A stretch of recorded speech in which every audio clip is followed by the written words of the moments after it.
sais que parfois ça prend. Je vais attendre que quelqu'un me confirme qu'on entend bien. On a eu des petits problèmes techniques cette semaine, justement, dans notre live aussi, avec le fameux portail, la pleine lune, les énergies. Je ne sais pas ce qui s'est passé, mais bon, il y a eu un crash dans la technologie. Aujourd'hui, j'ai une belle invitée. Je vous l'avais annoncé. Il y a plein de gens qui étaient vraiment contents de savoir parce qu'il y a plein de gens qui la suivent. Donc, ça va me faire plaisir de vous présenter. Ghislaine est avec nous aujourd'hui. On vient parler d'un sujet. C'est drôle, on en parlait l'autre jour entre nous. On parlait de ce sujet-là, puis c'est arrivé comme ça et j'ai dit, bon, c'est ça qu'on va parler parce que c'est ça que les gens ont besoin d'entendre. On a besoin de se rassurer face au fameux syndrome de l'imposteur ou la légitimité. Donc aujourd'hui, je viens accompagnée de Ghislaine Duboc, qui est chamane contemporaine. Elle a plein de titres. C'est une professionnelle dans son expertise, mais avant tout, c'est une femme de cœur. Puis sans la nommer avec tous les titres qu'elle a, parce qu'elle est très, très professionnelle et elle œuvre très bien, je veux simplement vous la présenter comme une femme fantastique, qui a une autre perspective, qui explique les choses simplement, qu'est-ce qu'on vit dans notre vie. Donc, quand vous vous connectez, belles âmes, écrivez-moi bonjour, coucou, salut, pour m'assurer que le son fonctionne bien avant de faire monter Ghislaine avec moi. De toute façon, je vais mettre la page de Ghislaine quand on va terminer ce live-là, parce que je sais que vous allez aussi tomber en amour avec elle, donc vous allez vouloir aller la suivre. On va mettre en commentaire son lien pour que vous puissiez aller la voir. Je vois qu'il y a des gens connectés, mais je veux simplement m'assurer que vous m'entendez bien. Surtout pour celles qui ont été présentes cette semaine. Vous avez vu qu'on n'entendait pas très bien. Parfois, Gaïa, vous nous disiez, Gaïa, on t'entend pas. Donc, confirmez-moi que le son est bon. Et à partir de là, je vous présente, c'est mon invité aujourd'hui, c'est Ghislaine. Bon, ça rentre, enfin. Heureuse de vous écouter ce soir, heureuse de vous avoir avec nous. Ghislaine, je la monte avec nous elle va être ici dans 3, 2, 1. Et voilà, ma belle invitée du jour en ce beau vendredi. Salut Ghislaine. Bonjour. Comment tu vas? Bien, très très bien. Nous, c'est la fin du jour. Hein. Vous, c'est Je encore le la nuit. Mais nous, c'est la fin du jour. Je le sais. Et nous, on parle toujours. Et moi, il est comme 8 heures le matin. Je suis toujours avec mon café. Elle est toujours, non, pour moi, il est 14 heures, il est 15 heures. C'est un beau vendredi soir pour toi, chez toi, avec tes animaux. C'est Oui. un beau vendredi soir que tu viens partager dans ma communauté sacrée. Donc, je te remercie beaucoup.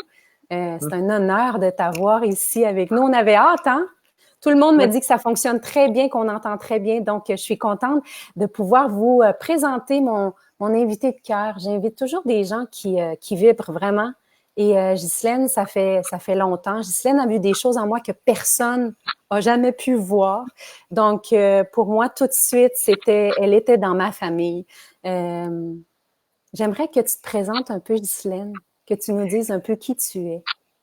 Euh, c'est difficile de dire ce qu'on est parce que quelques mots pour raconter une vie, ça suffirait pas. Ce que je peux dire, c'est que j'aime être là ce soir avec toi, avec les gens que je ne vois pas et d'être dans cette énergie où on ne voit pas et pourtant on sait qu'on est relié. Hein, Ouais. c'est ça la magie de la vie. On ne voit pas forcément, mais cette conscience de la reliance, c'est pour moi une joie. Et j'espère que pour vous, ça en sera une. Voilà. Vraiment, vraiment, vraiment. Et toi, comme femme, derrière ces sages paroles et tout, parce que les gens qui te connaissent déjà, on te suit et tu fais beaucoup de capsules. Tu es comme moi, tu donnes beaucoup de tes connaissances comme ça parce que tu es une femme de cœur, parce que tu sais qu'à travers des fois des paroles de quelqu'un, c'est à ce moment-là qu'il y a quelque chose qui vibre et donc qui se transforme à l'intérieur des gens. Dis-nous donc, toi, quel est ton message? Qu'est-ce qui te fait vibrer sur Terre maintenant? Bien, je crois que ce qui me fait vibrer, c'est que j'arrive au moment où la réalité de la nature euh, a pris sa valeur à mes yeux. C'est-à-dire que avant je voyais la nature, mais je la voyais pas. Je voyais le ciel, mais je le voyais pas. Je le sentais pas. Et quand ça quitte la tête et que ça revient juste dans une ouverture du cœur et surtout une conscience de cette communauté de vie entre toutes les espèces, qu'elles soient animales, végétales, minérales, à sentir le cœur de la terre battre réellement. pas être dans la tête, ni dans la rêverie ou dans la poésie, je crois que ça me donne l'envie de participer à cet accouchement douloureux que nous allons devoir vivre. Et j'essaie, comme quand j'étais enceinte, d'apporter la confiance et la lucidité dans ce qui se passe. Voilà. J'aime ça le mot lucidité. Tu vois, moi, j'utilise clarté. J'aime lucidité, ça a encore plus de puissance. J'adore.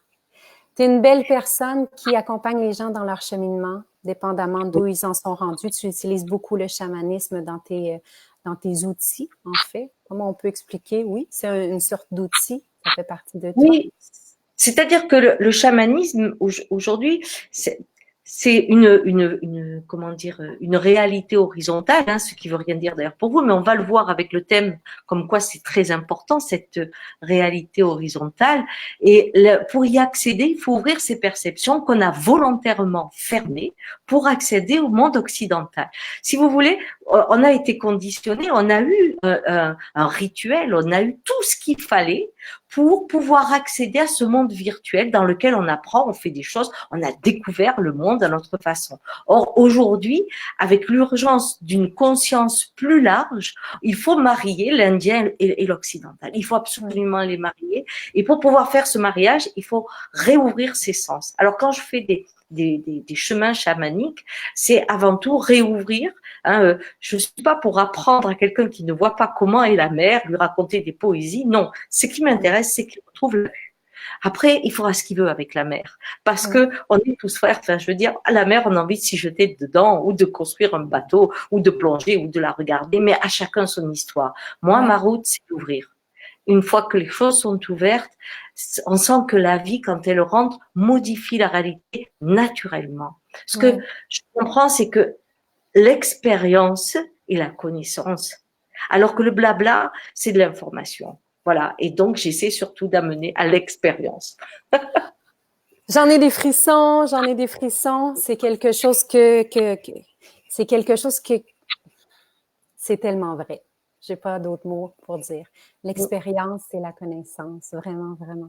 Aujourd'hui, on vient parler de légitimité parce que justement, je pense, c'est en lien avec la phrase que tu viens de dire. Souvent, les gens se sentent illégitimes par ce manque de connaissances ou de titres ou de diplômes ou de comment est-ce que moi je peux aider les autres si moi je suis pas, je sais pas moi, un psychiatre ou psychologue ou donc j'aimerais que tu nous parles de ta vision à toi de la légitimité. Qu'est-ce que c'est? Alors, je vais commencer comme les Indiens, comme faisaient les anciens. Hein. C'est-à-dire, on commence toujours par l'histoire, la genèse. Hein. Quand vous parlez d'une tribu, il faut raconter comment elle est née. Hein. Et si on veut parler de la légitimité, il faut raconter son histoire. Hein. Ben, son histoire est très simple. Il faut prendre notre histoire, notre mythologie, qui est quoi?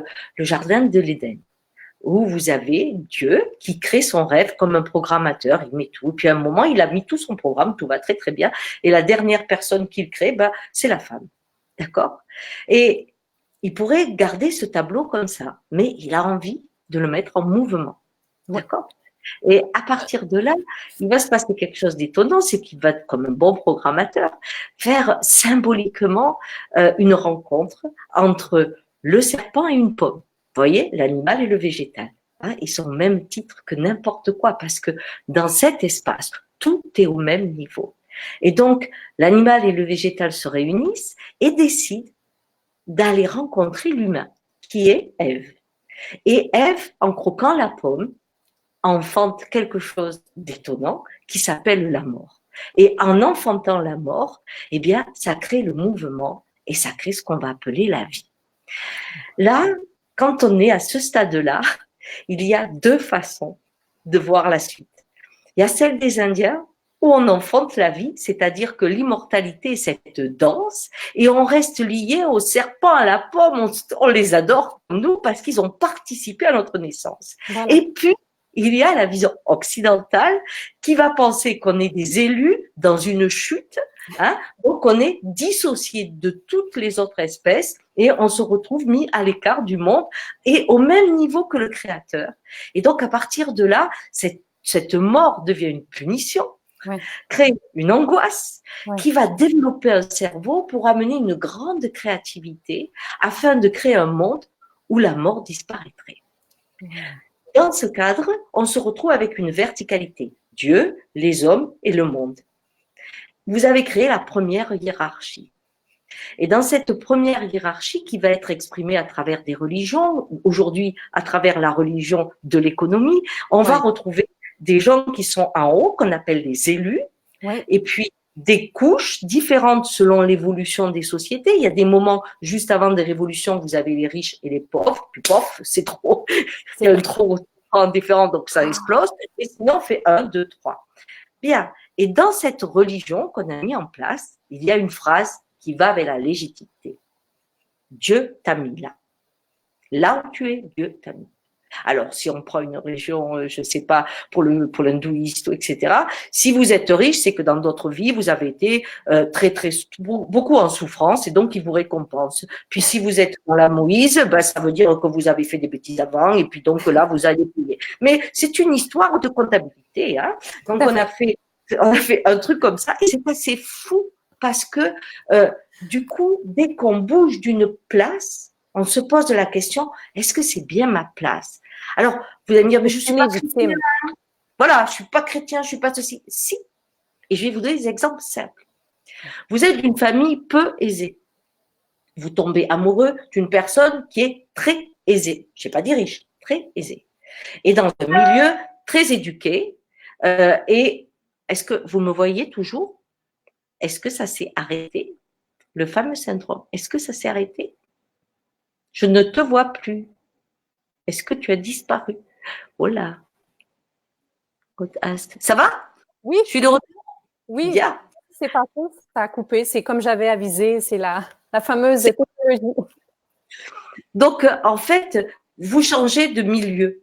Quand vous rentrez dans ce milieu, supposons que ce milieu soit juif ou chrétien et que vous avez été élevé dans un milieu plutôt athée ou plutôt laïque, vous allez rentrer dans ce milieu, vous aurez peut-être des difficultés à être accepté. Et ce qui va se passer d'étonnant, c'est qu'au départ, ça va être difficile, mais supposons que vous arriviez à réussir. Et qu'un jour, on vous dise, oui, tu fais bien partie de la famille. À ce moment-là, au moment où vous devriez être ouf, c'est à ce moment-là que vous allez en faire des tonnes.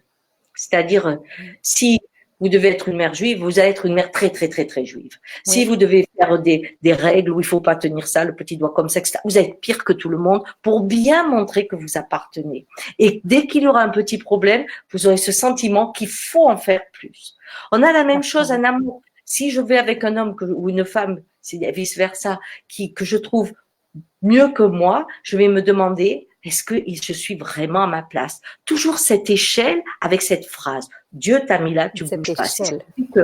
On croit que les pauvres doivent rester pauvres et les riches restent riches. Remarquez, ça marche. Hein.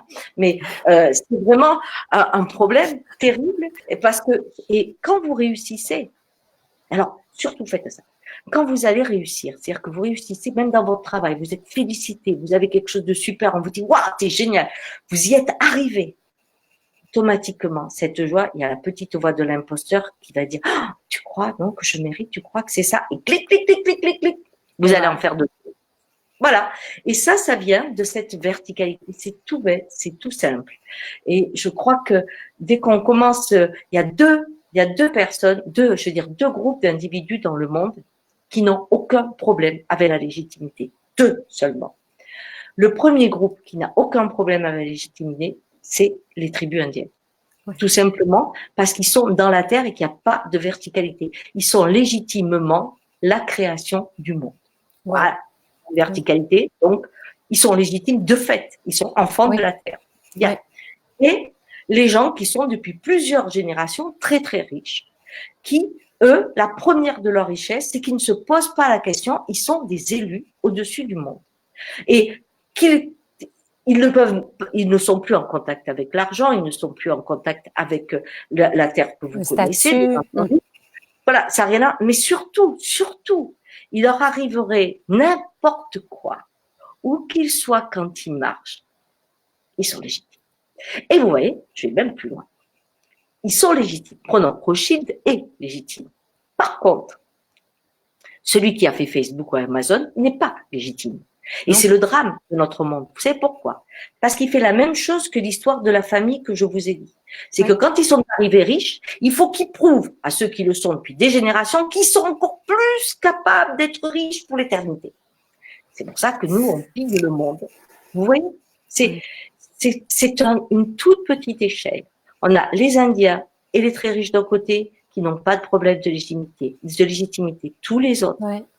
Chaque instant, quand on va au-dessus, qu'on prend quelque chose qui nous paraît être tout simplement notre évolution. Oui, exactement.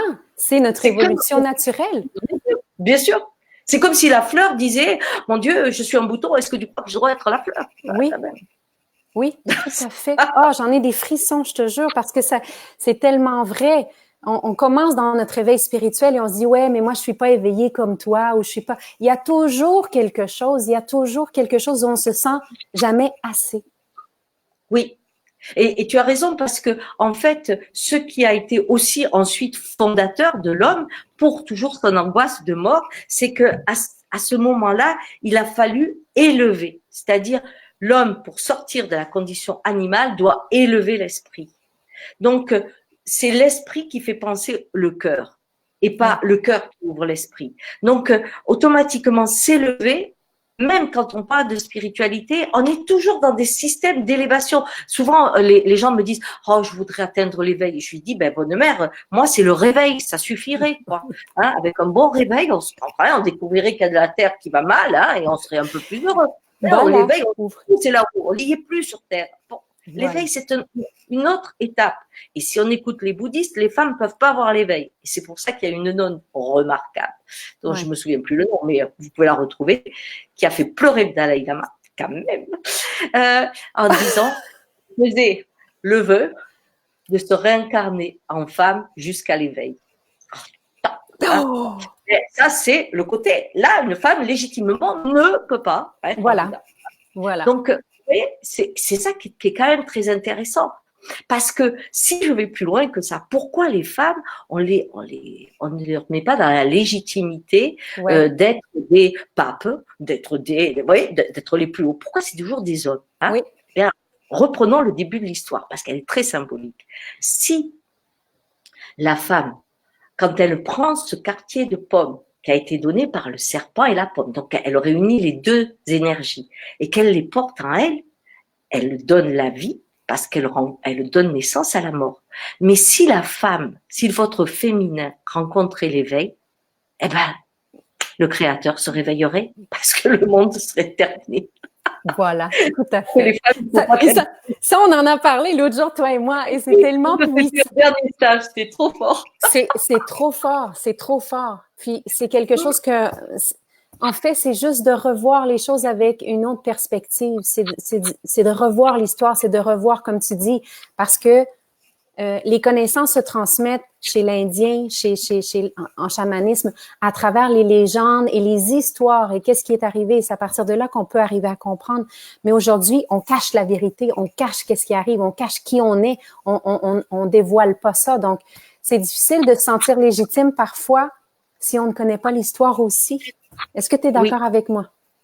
Tout à fait. Parce que les histoires, c'est très important car à notre insu, elles écrivent notre vie. Par exemple, vous avez dans tous les écrits un schéma d'apocalypse. Si vous croyez à cette histoire, vous allez aller la vivre. C'est ça qui est terrible. C'est qu'on peut changer l'histoire si on la connaît et qu'on prend la plume aussi et qu'on dit, on va peut-être écrire une autre fin. Pourquoi pas? Hein? Et je crois que j'aime à croire que on est, vous savez, quand vous avez des rêves, des fantasmes, des choses comme ça. Je dis toujours un fantasme, c'est top parce qu'on est tout, même la lampe électrique, même le meuble, tout est nous, d'accord? Et on fait la lumière qu'on veut, on met le son qu'on veut, on est royal.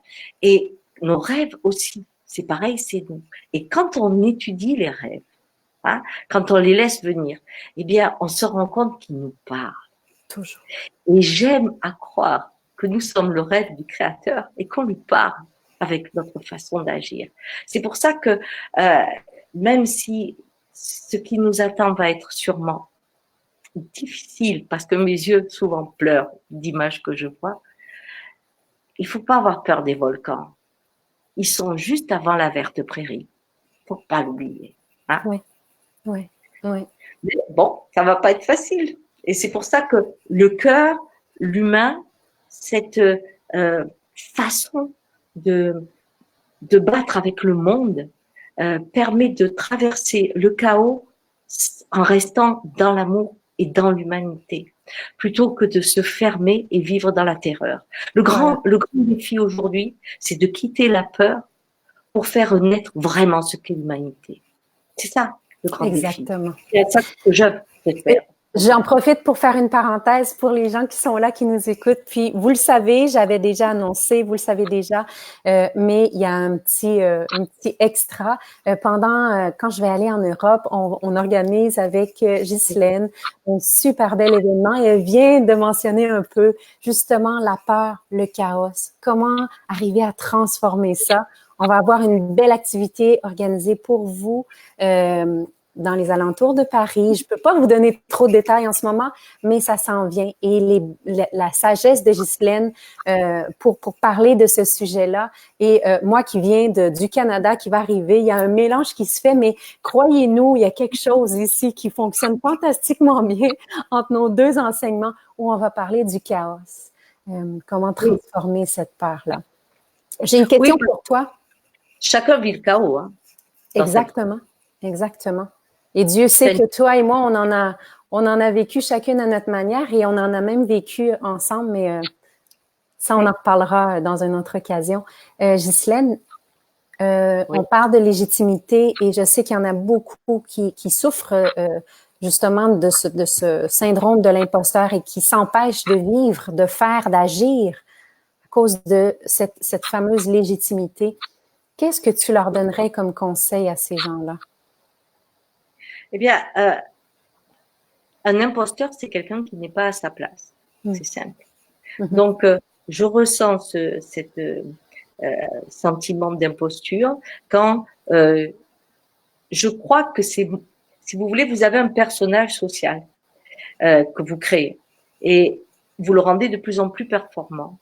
Mais à l'intérieur, la partie de vous qui aurait dû grandir avec lui, celle-là, vous l'avez laissée parce qu'elle n'arrivait pas à trouver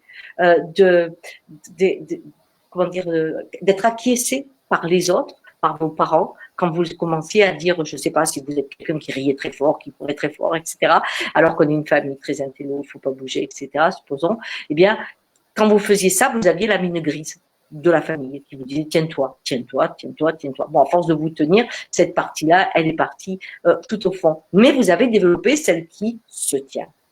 Et il y a des moments où on développe un personnage tellement fort qu'on a une peur qu'il soit pris en défaut en révélant celle qui est derrière n'a pas le droit d'être vue. Et ça, c'est terrible. Si je suis, par exemple, à nouveau d'un milieu très modeste, et que je réussis dans des sphères importantes, je vais avoir peur qu'à un moment, je trahisse ma route. Et au lieu d'en être fier, eh bien non, parce que quand vous appartenez à telle communauté ou pas, on disait dans la campagne, les 4 hectares ne parlent pas aux 8 hectares. Vous voyez, on avait des schémas comme ça, hein, de parler, et pas beaucoup. Hein, ce qui fait que le grand événement qui a amené l'imposture un peu plus fort, c'est l'école. Parce que avec la laïcité et l'école, on a pensé que vous démarriez là, vous pouvez faire ça, vous pouvez faire ça et vous pouvez faire ça, d'accord? Et donc les éléments qui par contre ne suivaient pas avec l'intelligence et la connaissance, c'était les schémas d'éducation et l'aisance hein, face à savoir se tenir ou des choses comme ça. Mais l'école a modifié. S'il y a un élément qui a été extrêmement perturbateur dans les derniers siècles, c'est l'école. Parce que l'école a donné l'idée qu'on peut passer d'un étage à un autre étage. Mais comme il y a l'idée que tu ne dois pas bouger de là où tu es, il y a toujours un sentiment de transgression. Oui. Donc, quand vous avez réussi par des études, par votre charisme, parce que vous êtes des fois vous trouvez dans un endroit où on n'aurait jamais imaginé que vous y étiez, ou attirer une personne que vous pensiez que vous n'aviez pas cette valeur pour qu'elle s'intéresse à vous, eh bien va arriver tac, tac, le schéma de avant l'école, où c'est pas votre place. Et c'est pour ça qu'aujourd'hui, où on est en train de faire une horreur avec l'école et à faire en sorte que, vous savez, en France, il y a 30 ans, les jeunes avaient plus de chances de pouvoir changer et évoluer au niveau universitaire qu'aujourd'hui. Aujourd'hui, quelqu'un qui est pauvre n'a plus cette chance. Il y avait plus de chances il y a 30 ans que maintenant. Et pourquoi? Parce que là, on va ramener à nouveau, tu bouges pas ta place. Ouais, ouais. Et ça a été ma grande difficulté quand j'habitais au Chili. J'ai trouvé ça tellement difficile pour moi. C'était incroyable de classifier avec le nom de famille, la couleur de la peau, l'accent qu'on pouvait avoir. Pour moi, c'était j'ai trouvé ça vraiment, vraiment difficile. Ici, au Canada, on le ressent un peu moins, mais c'est encore très, très, bien sûr, oui, c'est partout. Et puis, supposons que je sois immigrée de deuxième génération. Ouais. À partir du moment où on se retrouve avec cette folie qu'on est en train de faire passer pour pouvoir faire en sorte que les gens se tapent dessus, eh bien, celui qui est l'enfant d'un immigré, est peut-être contre les immigrés plus que les autres, pour dire plus qu'il est français.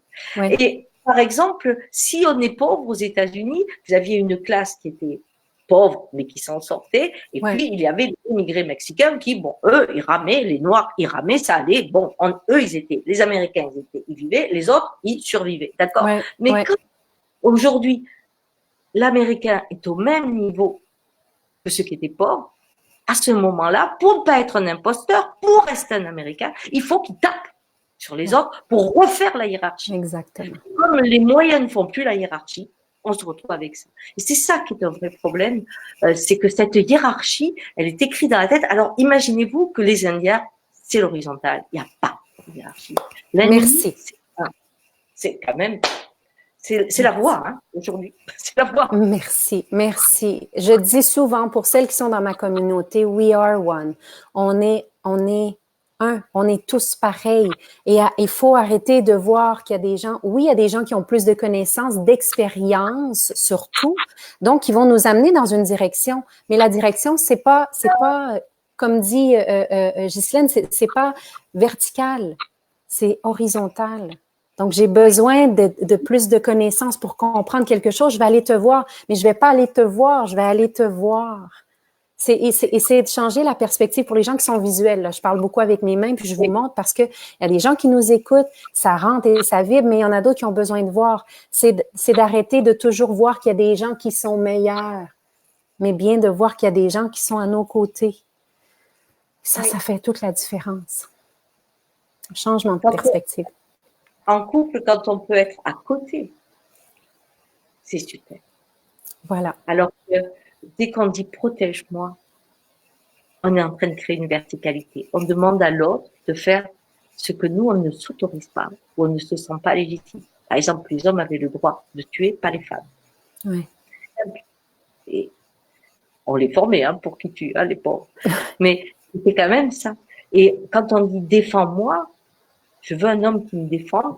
Vous voulez pas voir que vous avez des dents et que vous avez des griffes et que vous pouvez vous défendre. Par contre, si vous dites épaule-moi, c'est tellement différent. Épaule-moi, on est deux. Alors que dans l'autre cas, protège-moi, mais quoi, vous avez 5 ans. Exactement, exactement. Exactement. Et du moment où on change notre vocabulaire, puis on le voit beaucoup quand la personne est encore à 5 ans, ou quand elle est devenue adulte, dans le langage, on le voit beaucoup, quand la personne va parler, comme tu dis, protège-moi ou épaule-moi. C'est pareil. Il y a et le mot est créateur, il vibre. Donc, selon le mot, la formule que j'emploie, il est évident que je ne vais pas créer la même relation. Exactement. C'est ça qui est très important.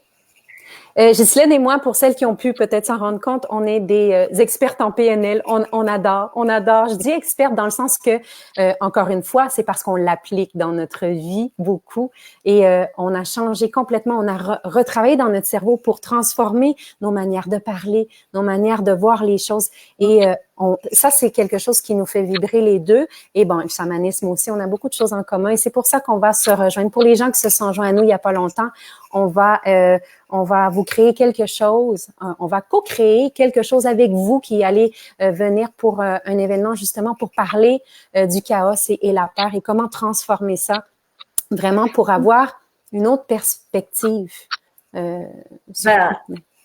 Si on doit parler du chaos, on sera obligé de toucher ce que je viens de dire. Est-ce que j'ai le droit légitime d'exprimer mon chant qui peut détruire effectivement ce que l'autre attendait?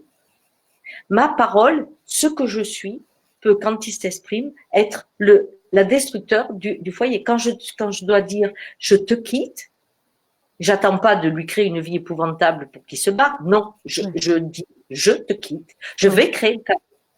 On va dire « tu penses qu'à toi ». Non. Mais là, je suis rentrée dans ce schéma où je me respecte, je suis légitime là-dedans. Or, on n'a pas le droit de tuer. Tu ne tueras point. Hein? Et donc, je n'ai pas le droit de provoquer le chaos. Je ne peux être que celui qui le subit. Voilà. Or, le chaos, c'est juste avant le nouvel ordre. Quand on se quitte, eh bien, on va rencontrer d'autres personnes et on va recréer autre chose. C'est juste ça.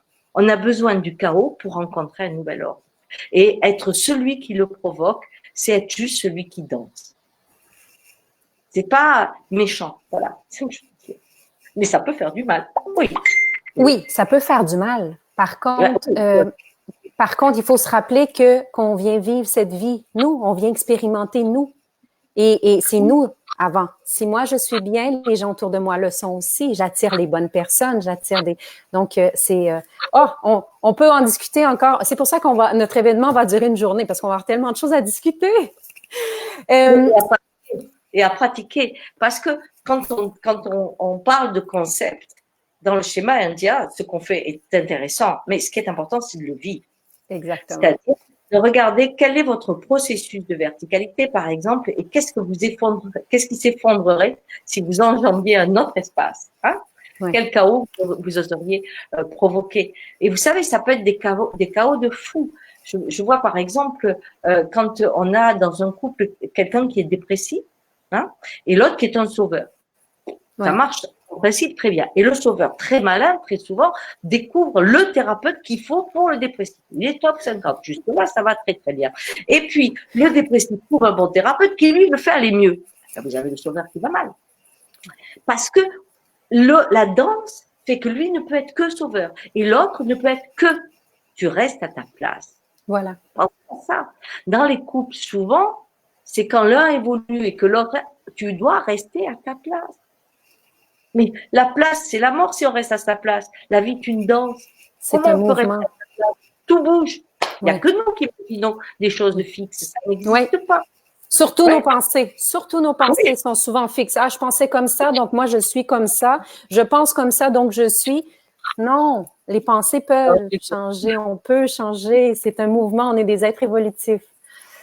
Ah, Ghislaine, écoute, on pourrait parler des heures de temps, mais de toute façon, je vais certainement te réinviter parce que je sais qu'il y a eu des beaux commentaires et je sais que ça va continuer parce que les gens vont le voir peut-être un peu plus tard aussi. On va aller répondre à vos commentaires. Mais avant tout, je voulais te remercier d'avoir pris de ton temps pour venir partager ça avec nous. C'est un superbe beau cadeau en ce vendredi 13 que tu nous as offert. Merci. Et que vous m'offrez. Parce que quand on partage, on est tous gagnants. Il n'y a pas un et l'autre. On a tous partagé, c'est super. Voilà. Je te remercie du fond du cœur. Merci à celles qui étaient là avec nous en direct, celles qui vont écouter par la suite parce que ça arrive beaucoup qu'il y a des gens qui le voient par la suite. Merci d'être là. Merci de déposer vos commentaires. Si vous avez des questions aussi, ça va nous faire plaisir de répondre. Mais pour l'instant, encore une fois, merci à Ghislaine et je te souhaite un bon vendredi. Bon, ben, voilà. Le téléphone sonne, donc c'était parfait. Sauvé par la cloche. Merci, Ghislaine. Bye bye.